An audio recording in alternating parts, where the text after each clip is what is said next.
Avez-vous déjà ressenti un profond malaise face à ce qu'on vous a enseigné sur l'enfer?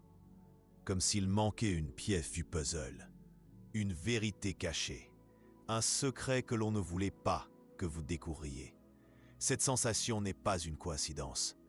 Ce que je vais vous révéler va bouleverser à jamais votre compréhension, non seulement de l'enfer, mais de toute la structure de contrôle bâtie sur la peur. Car il existe un document, un procès-verbal officiel, un témoignage historique que l'Église a tenté d'enterrer pendant des siècles. Et c'est Baruch Spinoza, le philosophe le plus dangereux du XVIIe siècle, qui a osé le ramener à la lumière. C'est pour cela qu'il a été excommunié, pour cela que ses livres ont été brûlés, pour cela qu'on a tenté d'effacer son nom de l'histoire. Mais la vérité possède une caractéristique particulière. Elle trouve toujours un chemin. Nous sommes en 1656, à Amsterdam. Spinoza n'a que 23 ans. Lorsqu'il commence à remettre en question ce que personne n'osait remettre en question. Il a grandi au sein d'une communauté juive. Il connaissait les écritures sacrées en hébreu, en araméen et en latin. Et c'est précisément cette connaissance approfondie qui l'a conduit à une découverte troublante. Dans les textes originaux, dans les écritures les plus anciennes, il y avait une absence si criante qu'une fois perçue, elle ne pouvait plus être ignorée. Le concept d'enfer éternel n'existait tout simplement pas. Laissez cette idée pénétrer un instant. La peur qui a peut-être gouverné votre enfance, les nuits blanches passées à imaginer des flammes éternelles, le sentiment de culpabilité paralysant face à chaque erreur, tout cela a été ajouté, fabriqué, inséré. Et Spinoza a trouvé le moment exact, le document précis, le procès-verbal du concile où cette décision a été. Peace Constantinople, année 553 après J.C. Le second concile de Constantinople était réuni. Empereur et évêque, pouvoirs politiques et religieux entrelacés comme des serpents. Et là, dans cette salle, une décision fut prise. Une décision qui allait changer le destin psychologique de milliards de personnes pour les 15 siècles suivants. Mais avant de vous révéler ce qui était écrit dans ce procès-verbal, je dois vous faire comprendre le contexte. Car ce qui s'est passé lors de ce concile n'était pas de la théologie. C'était de la politique de contrôle pure et calculée. L'Empire romain était en train de se fragmenter. Les anciennes structures de pouvoir s'effondraient. Et les dirigeants avaient besoin de quelque chose de nouveau, de quelque chose de plus puissant que les épées et les armées. Ils avaient besoin de la peur, mais pas n'importe quelle peur, une peur qui transcenderait la mort, une peur dont il n'y aurait aucun échappatoire. Et c'est ainsi que l'enfer est né, non pas dans une révélation divine, non pas dans une écriture sacrée, mais dans une salle fermée, dans une décision administrative, dans un vote entre des hommes aux intérêts très spécifiques. Spinoza a découvert qu'avant 553, la plupart des premiers chrétiens croyaient en quelque chose de complètement différent. Ils suivaient les enseignements d'Origène, l'un des premiers et des plus respectés théologiens du christianisme. Et Origène enseignait l'apokatastase, un mot grec qui signifie restauration universelle. En termes simples, le salut de toutes les âmes. Une rédemption éventuelle pour tous, sans exception. Imaginez le choc de Spinoza en découvrant cela. Imaginez le poids de cette révélation. Pendant 5 siècles, les chrétiens n'ont pas cru en la condamnation éternelle. Pendant 5 siècles, le message était celui de l'espoir universel. Jusqu'à ce jour à Constantinople, le procès-verbal du concile est clair. Origène a été déclaré hérétique. Ses enseignements ont été bannis. Et à sa place, la doctrine du châtiment éternel a été officiellement établie. Mais pourquoi? Qu'est-ce qui a conduit à ce changement radical? La réponse réside dans une figure que l'histoire préfère oublier. L'empereur Justinien et son épouse, Théodora. Théodora avait un passé qui la hantait. Avant de devenir impératrice, elle avait été actrice et courtisane. Et dans le monde byzantin, cela signifiait des choses qu'elle préférait enterrer. Des documents de l'époque suggèrent que Théodora craignait profondément le jugement après la mort. Mais pas n'importe quel jugement. Elle craignait spécifiquement l'idée de l'apocatastase.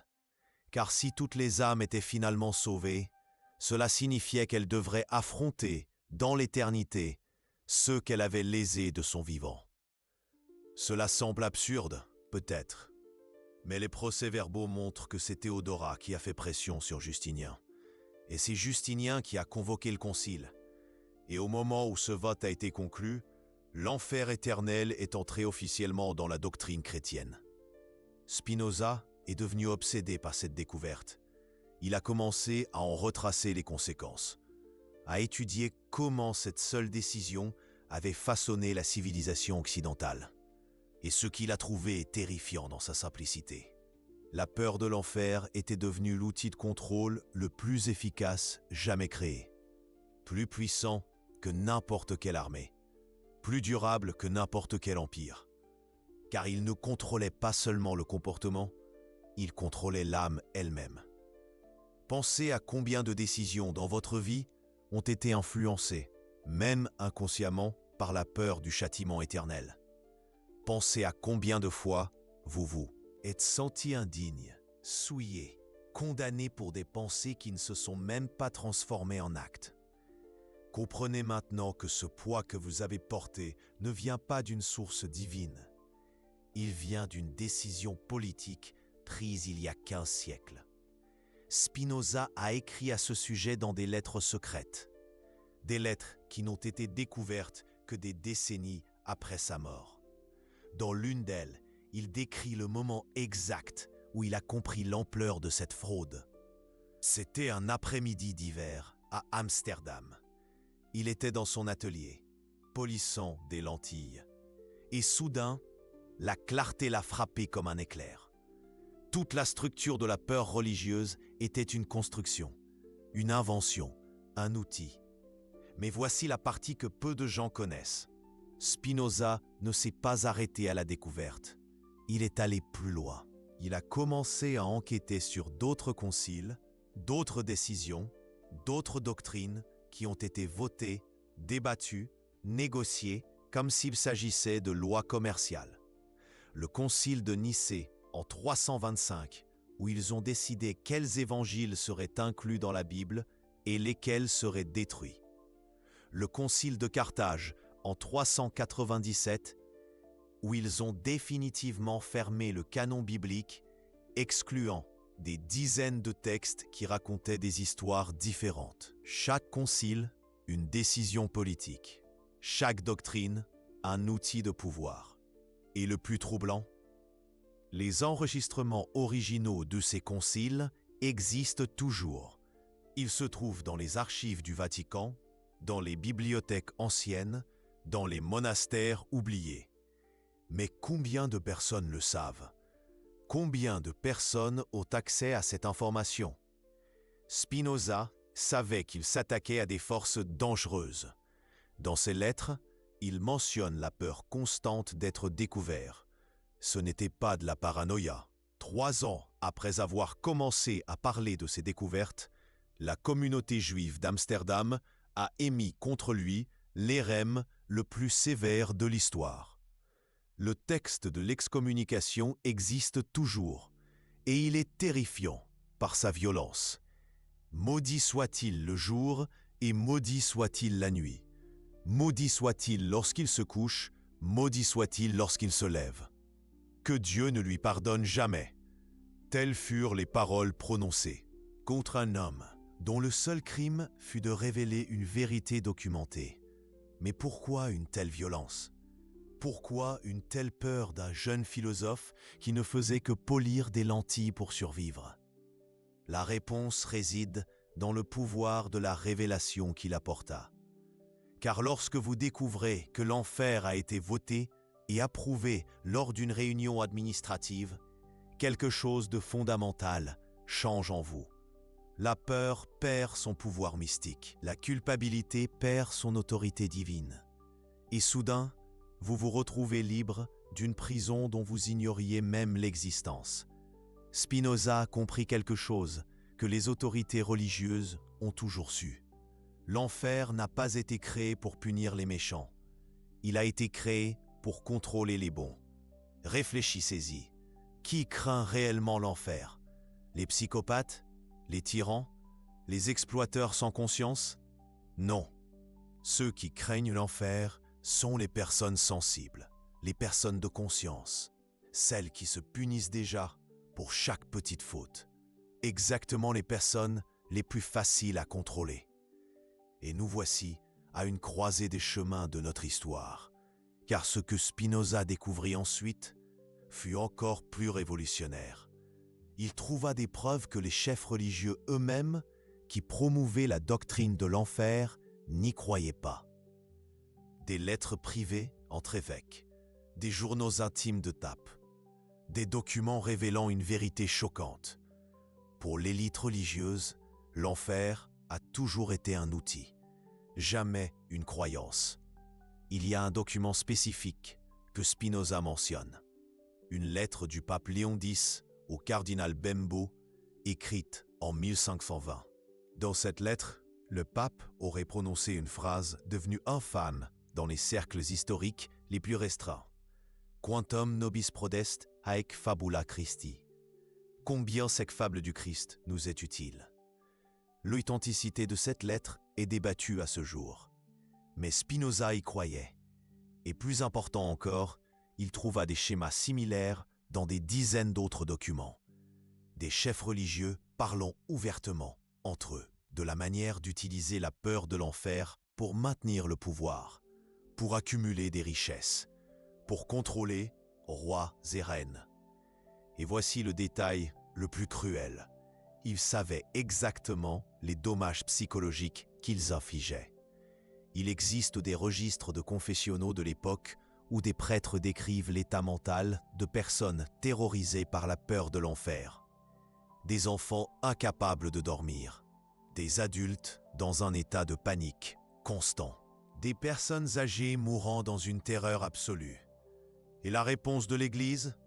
Intensifier les descriptions de l'enfer, les rendre plus vivantes, plus terrifiantes, plus inévitables. Les peintures de Jérôme Bosch ne furent pas des accidents artistiques. Elles furent commandées, de la propagande visuelle de la peur. Chaque démon représenté, chaque torture illustrée, chaque flamme peinte, tout était calculé pour maximiser la terreur. Spinoza voyait cela clairement. Et plus il enquêtait, plus le schéma devenait évident. L'enfer était devenu une affaire.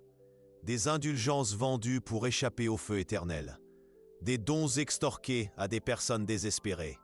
Des héritages entiers transférés à l'Église en échange de promesses de salut. La peur avait été monétisée. La terreur était devenue une marchandise. Et au centre de tout cela, cette décision à Constantinople se vote en 553. Ce moment où des hommes mortels décidèrent de créer un châtiment immortel. Spinoza passa des années à compiler ses preuves, des années à vivre dans le secret, dans la peur, sachant qu'à tout moment, il pouvait être réduit au silence. Et en effet, il y eut des tentatives. Un soir, en sortant du théâtre à La Haye, un homme tenta de le poignarder. Spinoza s'échappa de justesse et garda le manteau déchiré par la lame pour le reste de sa vie. Un souvenir que la vérité a un prix, mais il continua, car il avait compris quelque chose de fondamental sur la nature humaine. La peur de l'enfer ne contrôlait pas seulement le comportement, elle déformait la capacité même de penser.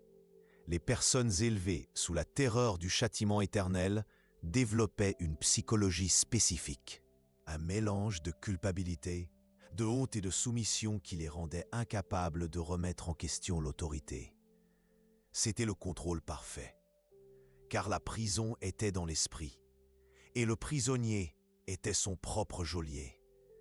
Spinoza voyait cela chez tous ceux qui l'entouraient. Des personnes brillantes, capables, créatives, vivant des vies diminuées par la peur. Et il se demandait Comment serait l'humanité sans ce poids? Comment serions-nous si on ne nous avait jamais appris à craindre le feu éternel? Plus libre, certainement, mais aussi plus responsable. Car sans la peur du châtiment divin, il ne resterait que nos propres consciences. Et peut-être était-ce là la véritable peur des autorités. Non pas la peur de perdre le contrôle, mais la peur que les gens découvrent qu'ils n'avaient pas besoin d'être contrôlés. Que la moralité pouvait exister sans menace. Que la bonté pouvait fleurir sans peur. Que l'amour pouvait être véritable sans l'ombre du châtiment. Ce étaient des idées révolutionnaires au XVIIe siècle. Et elles le restent aujourd'hui. Car combien de personnes connaissez-vous qui vivent encore sous le poids de cette peur? Combien de décisions sont encore prises sur la base de la terreur semée il y a 1500 ans? Spinoza mourut à 44 ans, de la tuberculose, aggravée par les vapeurs toxiques des lentilles qu'il polissait. Sur son lit de mort, il aurait dit quelque chose que ses amis ont rapporté. « J'ai vécu en paix avec ma conscience. Je suis mort sans craindre ce qui vient après. » Des mots simples, mais pensés à leur poids. Un homme excommunié, maudit, rejeté par toutes les religions de son temps, mourant en paix, sans peur. Comment cela était-il possible? Comment quelqu'un pouvait-il mourir sans peur à une époque où la terreur de l'enfer dominait chaque aspect de la vie? La réponse réside dans sa découverte fondamentale. Lorsque vous savez que l'enfer a été inventé, voté, approuvé comme n'importe quelle loi, la peur s'évapore tout simplement. C'est comme découvrir que le monstre sous le lit n'était qu'une ombre. Une fois que vous voyez la vérité, vous ne pouvez plus avoir peur du mensonge. Mais voici la tragédie. Les preuves que Spinoza a trouvées, les documents qu'il a étudiés, les procès-verbaux qu'il a lus, tout cela a toujours été disponible. Ce n'étaient pas des secrets ésotériques, c'étaient des archives historiques, publiques en théorie, mais enfouies sous des couches de latin, de grec ancien et d'accès restreint. Et plus important encore, enfouies sous la peur de chercher, car c'est là la perversité géniale du système. Les gens craignent tellement l'enfer qu'ils craignent même de remettre en question son existence. C'est une boucle parfaite de contrôle. La peur protège le mensonge qui crée la peur. Spinoza a brisé cette boucle. D'abord pour lui-même, puis il a tenté de la briser pour les autres. Son livre, L'éthique, publié après sa mort, contient des passages codés sur ses découvertes. Il ne pouvait pas parler ouvertement. Même mort, ses écrits pouvaient être détruits. Alors il cacha la vérité dans des arguments philosophiques complexes. Mais pour qui sait lire entre les lignes, le message est clair. L'enfer est une construction humaine. La peur, un outil de pouvoir. Et la liberté commence lorsque vous comprenez cela. Il y a un passage précis où Spinoza parle de la superstition. Il la décrit comme née de la peur, alimentée par l'ignorance et maintenue par le pouvoir. Chaque mot, choisi avec soin, chaque phrase, une accusation voilée contre le système qui a tenté de le détruire. Mais le plus fascinant, c'est ce qui s'est passé après. Au cours des siècles suivants, d'autres érudits ont commencé à trouver les mêmes preuves. Des historiens, des archéologues, des théologiens honnêtes, et tous sont arrivés à la même conclusion. L'enfer, comme concept de punition éternelle, a été une addition tardive au christianisme. Edward Gibbon, dans son monumental Déclin et chute de l'Empire romain, confirme les découvertes de Spinoza. L'historien suisse Felix Schaff documente de manière exhaustive comment la doctrine de l'enfer a évolué à travers les conciles. Même des théologiens chrétiens modernes, comme Carlton Pearson et Rob Bell, sont arrivés aux mêmes conclusions. Mais remarquez quelque chose de curieux. Chacun d'eux a payé un prix. Gibbon a été attaqué, Schaff a été marginalisé, Pearson a perdu sa méga-église, Bell a été déclaré hérétique. Le schéma se répète, siècle après siècle. Celui qui révèle la vérité sur l'enfer affrontent l'enfer sur terre. Pourquoi, si ce n'est qu'une vieille question théologique? Pourquoi une telle violence contre ceux qui la remettent en question? La réponse nous ramène à cette salle à Constantinople, à cette décision en 553. Parce que ce qui a été créé là, ce n'était pas seulement une doctrine, c'était un système de contrôle si efficace qu'il a survécu à des empires, à des révolutions et même aux Lumières.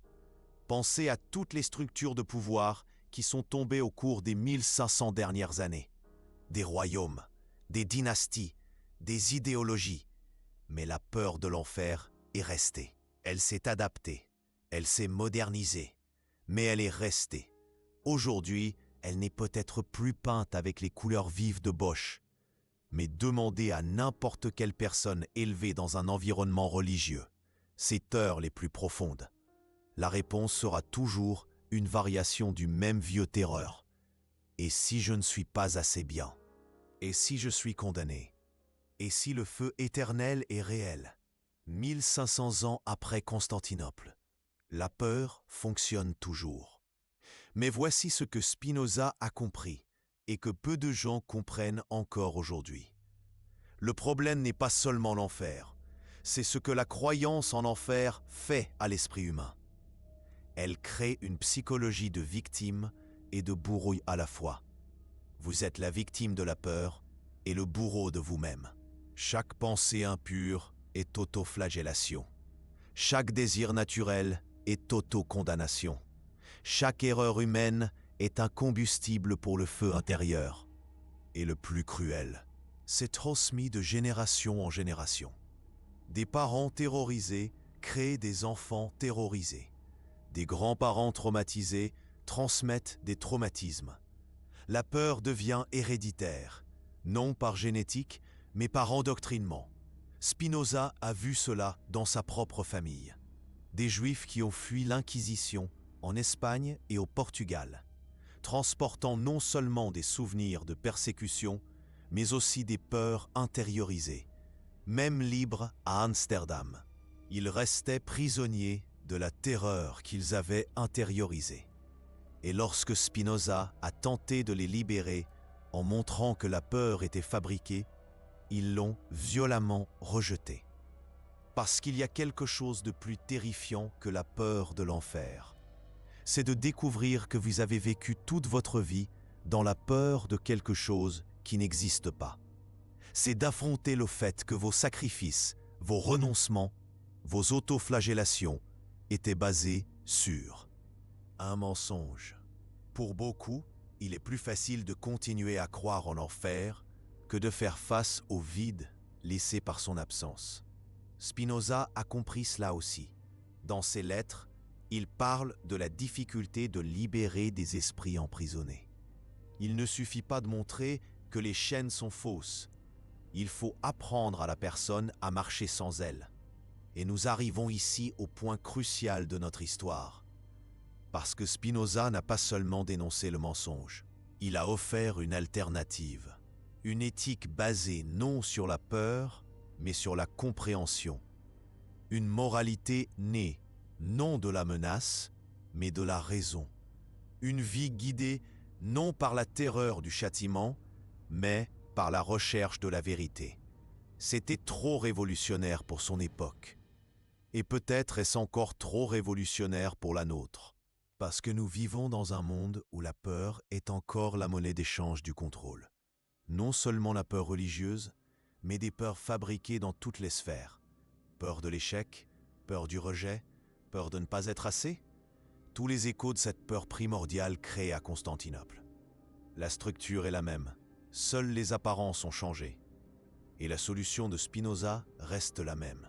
Connaissance, preuve, courage de regarder la vérité en face. Les actes du concile de Constantinople existent toujours. Vous pouvez les lire. Ils sont numérisés, disponibles en ligne. Les écrits d'Origène sur l'apocatastase existent toujours. Ils ont été préservés, malgré les tentatives de destruction. Les lettres et les documents que Spinoza a étudiés, beaucoup existent encore, dans des archives, des bibliothèques, des musées.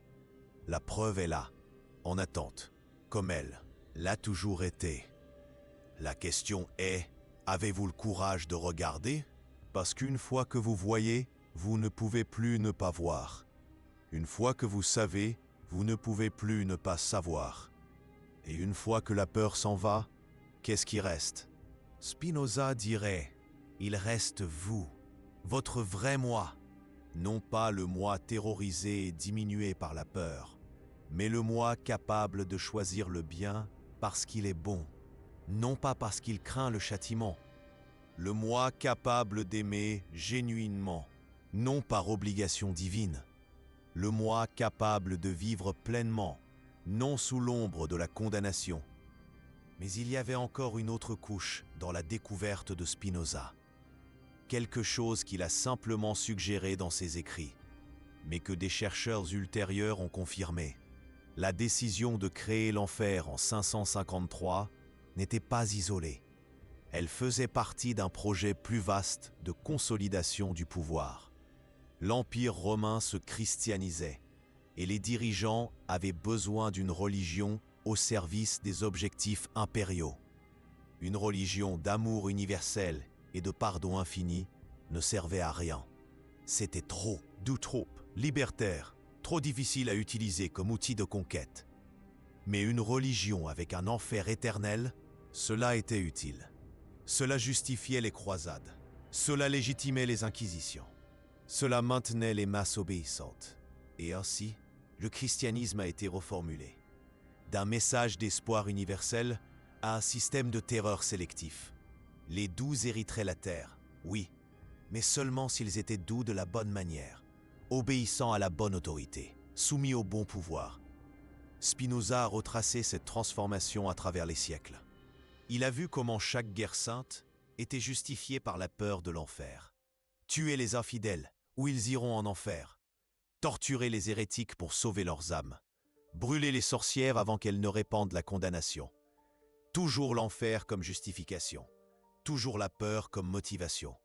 Et le plus troublant, cela a marché. Pendant plus de 1000 ans, cela a parfaitement fonctionné. Des empires ont été construits sur la peur du feu éternel. Des fortunes ont été amassées en vendant le salut.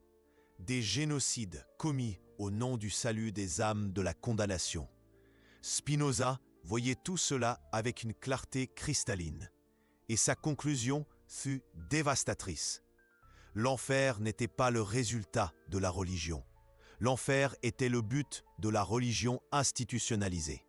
Sans lui, tout le système de contrôle s'effondrerait. D'où la réaction violente contre ceux qui remettent en question. D'où l'excommunication. D'où les menaces. Ce n'est pas une question de protéger la foi, mais de protéger le pouvoir que la foi fabriquée procure. Et ici, nous devons faire une pause, car ce qui suit dans l'histoire de Spinoza est encore plus révélateur. Après son excommunication, il aurait pu se taire. Il aurait pu vivre tranquillement, polissant ses lentilles, gardant son savoir. Mais il a choisi autrement. Il a choisi d'écrire. Il a choisi d'enseigner. Il a choisi de semer les graines de la libération, même en sachant qu'il ne verrait pas la récolte. Pourquoi? Qu'est-ce qui pousse un homme à risquer tout pour révéler une vérité que la plupart ne veulent pas entendre? C'était une phrase qu'il a écrite peu avant de mourir. L'homme libre pense moins à sa mort, et sa sagesse est une méditation non sur la mort, mais sur la vie. Il s'était libéré, complètement, et cette liberté s'accompagnait d'une responsabilité. La responsabilité de libérer les autres, non par obligation morale, non par commandement divin, mais par compréhension que la liberté partagée est la seule véritable liberté. Et c'est cette compréhension qui l'a conduit à écrire quelque chose d'encore plus dangereux que ses critiques de l'enfer. Il a commencé à documenter comment la peur fabriquée affectait le corps physique, pas seulement l'esprit, le corps. Spinoza observait les gens autour de lui. Il voyait comment la terreur religieuse créait des maladies, l'anxiété chronique, des insomnies dévastatrices, des paralysies inexplicables. Les médecins de l'époque appelaient Cela, la mélancolie religieuse. Spinoza l'appelait par son vrai nom, empoisonnement psychologique systématique. Il a documenté des cas, des gens qui développaient de réelles douleurs physiques en pensant à leurs péchés, des enfants qui tombaient littéralement malades de peur de l'enfer. Et le plus révélateur, lorsque ces personnes découvraient que l'enfer avait été voté et approuvé, lorsqu'elles comprenaient que c'était une construction politique, les symptômes disparaissaient, comme par magie. Mais ce n'était pas de la magie, c'était la libération. Le corps sait quand il est trompé, mais il a besoin que l'esprit conscient reconnaisse le mensonge pour pouvoir guérir. Spinoza découvrait quelque chose que la psychologie ne confirmerait que des siècles plus tard. Le traumatisme religieux est un traumatisme réel, et il a des conséquences mesurables, observables, documentables. Mais en 1670, parler de cela était une double hérésie. Non seulement remettre en question la religion, mais suggérer qu'elle causait des dommages physiques. Et pourtant, il a persévéré, car il avait trouvé un autre document, un autre ensemble d'actes, cette fois du Concile de Florence, en 1439. Lors de ce concile, il y a eu un débat fascinant. Des théologiens grecs orthodoxes ont remis en question la vision occidentale de l'enfer. Ils ont présenté des preuves que dans les écritures originales, le mot traduit par « éternel » ne signifiait pas « sans fin ». Il signifiait « ère complète », « aionios » en grec. Pas une durée infinie, mais une plénitude de dessein. Le feu éternel serait donc le feu de l'air, le châtiment complet, non le châtiment sans fin. Une différence subtile dans le langage, mais monumentale dans les implications. Les théologiens occidentaux ont violemment rejeté cette interprétation. Pourquoi? Les actes le révèlent. Parce que sans l'éternité du châtiment, la peur perdrait sa force. Et sans la peur absolue, le contrôle serait impossible. Cela a été dit explicitement. C'est enregistré, noir sur blanc. L'enfer doit être éternel pour être efficace comme outil de contrôle. Spinoza est devenu obsédé par ces nuances linguistiques. Il a appris le grec ancien. Il a étudié l'hébreu biblique. Il a comparé les traductions. Et il a trouvé un schéma cohérent. Chaque fois qu'il y avait une ambiguïté dans le texte original, la traduction choisie était toujours la plus terrifiante. Là où l'original suggérait la correction, la traduction imposait la torture. Là où l'original indiquait la fin, la traduction insistait sur l'éternité. Ce n'étaient pas des erreurs de traduction, c'était des choix délibérés pour maximiser la peur. Et puis Spinoza a fait quelque chose que personne n'avait fait auparavant. Il a créé une chronologie.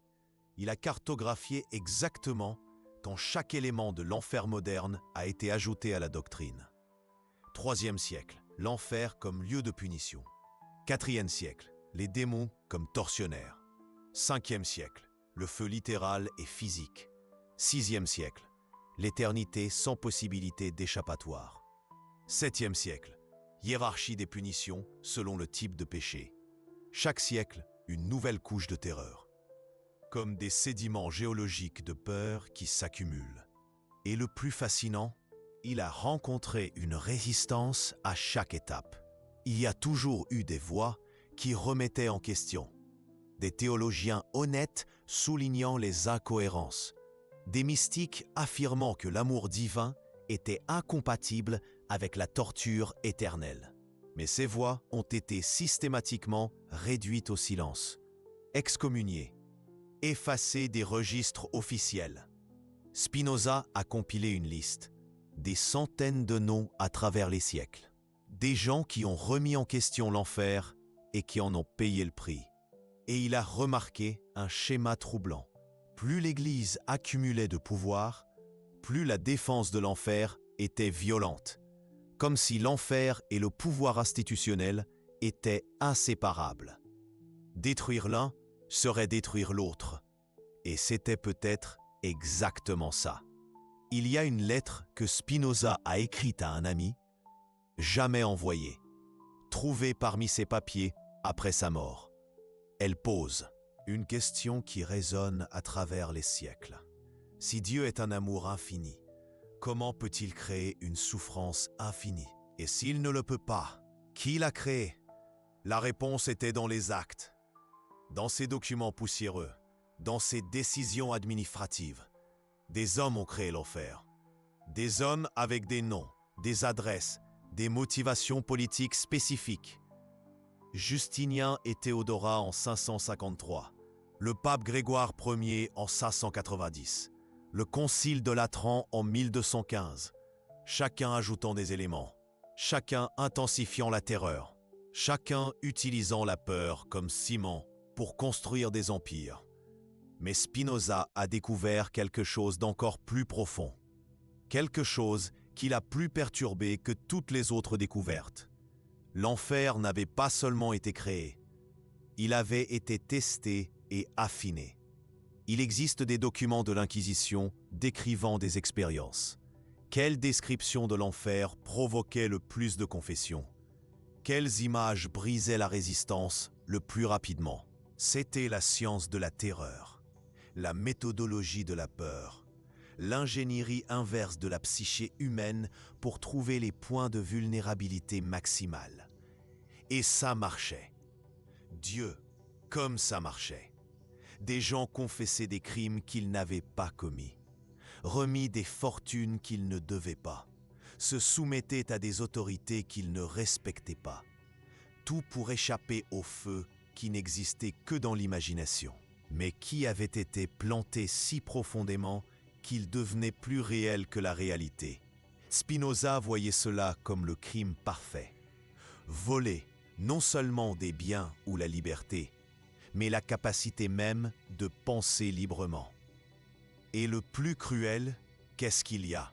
Les victimes défendaient leurs bourreaux, remerciaient pour le salut, aimaient leurs oppresseurs.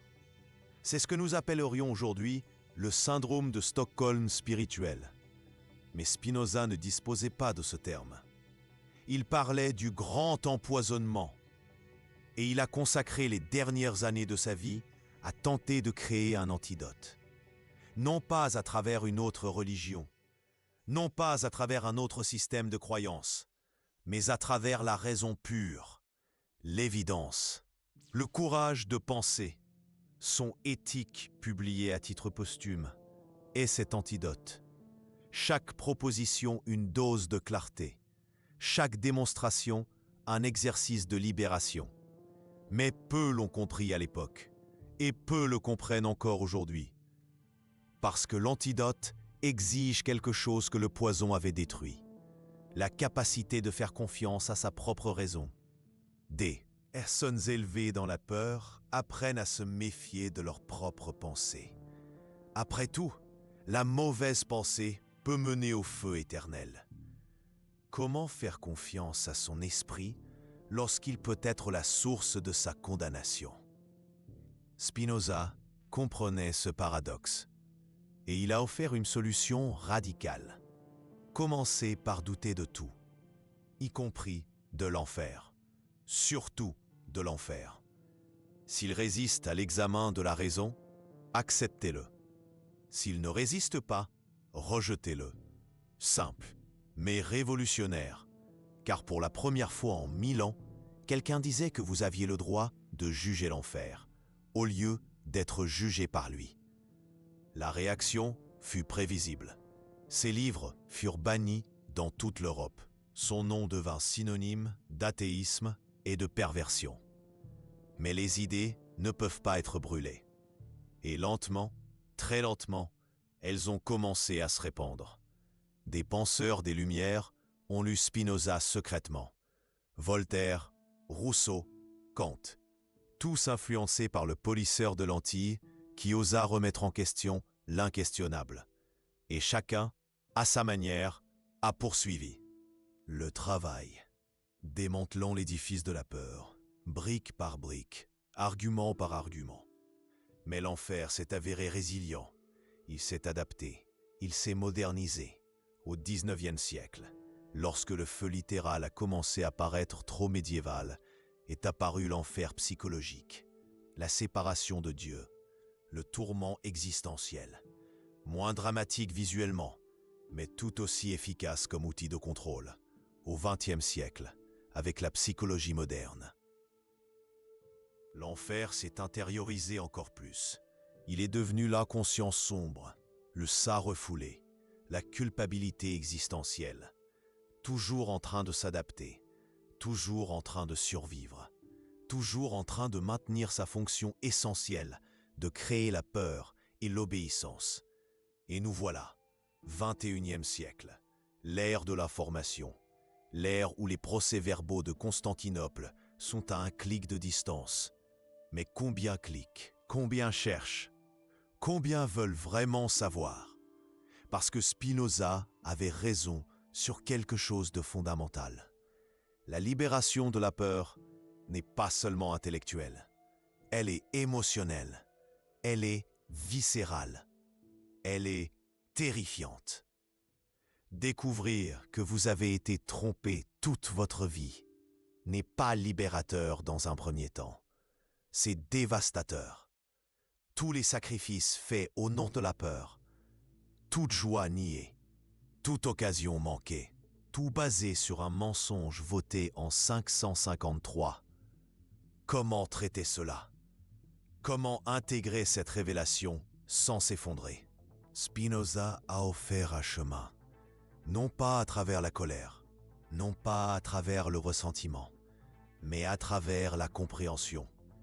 Comprendre que ceux qui ont créé l'enfer étaient aussi victimes de leur propre peur. Théodora craignant son passé, Justinien craignant de perdre le contrôle. Comprendre que ceux qui ont perpétué le mensonge y croyaient souvent. Des prêtres sincères, des fidèles dévoués, tous prisonniers du même système. Comprendre que la peur de l'enfer, aussi fabriquée soit-elle, a aussi créé de belles choses, un art magnifique, une musique transcendante, des actes de bonté motivés par le désir de salut. Ce n'était pas que du mal, jamais. Même les mensonges les plus cruels contiennent des fragments de vérité. Même les systèmes les plus oppressifs génèrent une résistance créative. Spinoza ne prônait pas la destruction des églises. Il ne défendait pas l'attaque des croyants. Il offrait quelque chose de plus subtil et plus puissant. La conscience. La simple conscience que l'enfer avait un acte de naissance, une date, un lieu, des auteurs identifiables. Et avec cette conscience, le choix de continuer à craindre ou d'arrêter, le choix de continuer à obéir ou à remettre en question. Mais voici le secret que peu comprennent à propos de Spinoza. Il n'était pas athée au sens moderne du terme. Il croyait en quelque chose qu'il appelait Dieu ou nature, Deus sive natura, non pas un juge céleste distribuant des châtiments, mais la substance même de la réalité, le tissu dont tout est fait. Et dans ce Dieu nature, il n'y avait pas de place pour l'enfer, parce que tout faisait partie de la même substance divine. Tout était en essence sacré. Même ceux qui ont créé l'enfer, même ceux qui l'ont perpétué, tous faisant partie du même tout, toutes expressions de la même réalité infinie. C'était une vision radicale de la compassion, pardonner non pas parce qu'un livre l'ordonnait, mais parce que comprendre, c'est pardonner. Et comprendre profondément, c'est aimer. Spinoza est mort en pratiquant cela, sans rancune contre ses persécuteurs, sans haine contre ceux qui l'avaient excommunié. Dans ses dernières paroles enregistrées, il aurait dit au médecin qui le soignait, un chrétien dévot qui craignait pour l'âme du philosophe hérétique. « Ne craignez pas pour moi, docteur. Je vais là où j'ai toujours été, nulle part et partout. Le médecin n'a pas compris, mais nous pouvons comprendre. Sans enfer. À craindre, la mort perd sa terreur existentielle. Elle ne devient qu'une transition, un changement de forme, l'eau retournant à l'océan. Et c'est ici que l'histoire de Spinoza se connecte à la nôtre, car chacun de nous porte en lui la peur plantée à Constantinople. Même si vous n'êtes pas religieux, même si vous n'avez jamais mis les pieds dans une église, la peur est là. transformée, déguisée, sécularisée, mais toujours là. La peur de ne pas être assez bien, la peur du jugement dernier, même si ce jugement est social, non divin. La peur de la condamnation, même si cette condamnation est l'échec, non le feu éternel. Tous les échos de cette décision en 553, toutes les réverbérations de ce moment où des hommes mortels ont créé un châtiment immortel. Mais comme Spinoza l'a découvert, nous pouvons aussi le découvrir. Les procès-verbaux sont là. Les documents existent. La preuve est accessible. Et plus important encore, le choix est le nôtre. Continuer à vivre sous le poids d'une peur fabriquée il y a 15 siècles, ou faire comme Spinoza, examiner les preuves, affronter la vérité et choisir la liberté. Ce ne sera pas facile. Spinoza nous l'a montré. Il y a un prix à payer pour remettre en question des structures millénaires de pouvoir. Mais il y a aussi une récompense que Spinoza a décrite dans une de ses propositions les plus belles. L'homme libre, qui vit selon le diktat de la raison, n'est pas conduit par la peur. Imaginez cela. Vivre sans être conduit par la peur. Faire des choix basés sur l'amour, non sur la terreur. Agir par conviction, non par contrainte. C'est possible. Spinoza l'a prouvé. Il l'a vécu. Il en est mort. Et il nous a laissé la carte, non pas en dogme, non pas en commandement, mais en preuve, en argument, en courage documenté. Les procès-verbaux du Concile de Constantinople sont toujours disponibles. La décision de créer l'enfer éternel est toujours enregistrée. La preuve est toujours accessible. La question qui reste est la même que celle que Spinoza a affrontée il y a 350 ans. Avez-vous le courage de regarder? Avez-vous la force de faire face à la vérité? Avez-vous la volonté de vous libérer? Car la porte de la prison est ouverte. Elle l'a toujours été. Spinoza nous l'a montré. L'enfer n'a que le pouvoir que vous lui donnez. Et ce pouvoir peut être révoqué, maintenant, à cet instant même, non par décret divin, non par autorisation ecclésiastique, mais par votre décision, consciente, informée, libre. Spinoza a été excommunié pour avoir révélé cela. Ses livres ont été brûlés, son nom a été maudit, mais ses idées ont survécu. Car la vérité a cette caractéristique, elle trouve toujours un chemin. Et maintenant, cette vérité vous est parvenue, à travers les siècles, à travers la censure, à travers la peur. Que ferez-vous avec elle? Le choix, comme il l'a toujours été, est entièrement vôtre. Mais maintenant, au moins, c'est un choix informé. Vous savez que l'enfer a été voté. Vous savez quand, vous savez par qui, vous savez pourquoi. Et en sachant cela, peut-être, seulement peut-être, pourrez-vous faire ce que Spinoza a fait. Vivre libre, mourir en paix et laisser la peur là où elle appartient. Dans le passé, dans une salle à Constantinople, dans une décision prise par des hommes morts il y a 15 siècles. Des hommes qui n'ont plus aucun pouvoir sur vous, à moins que vous ne choisissiez de le leur donner.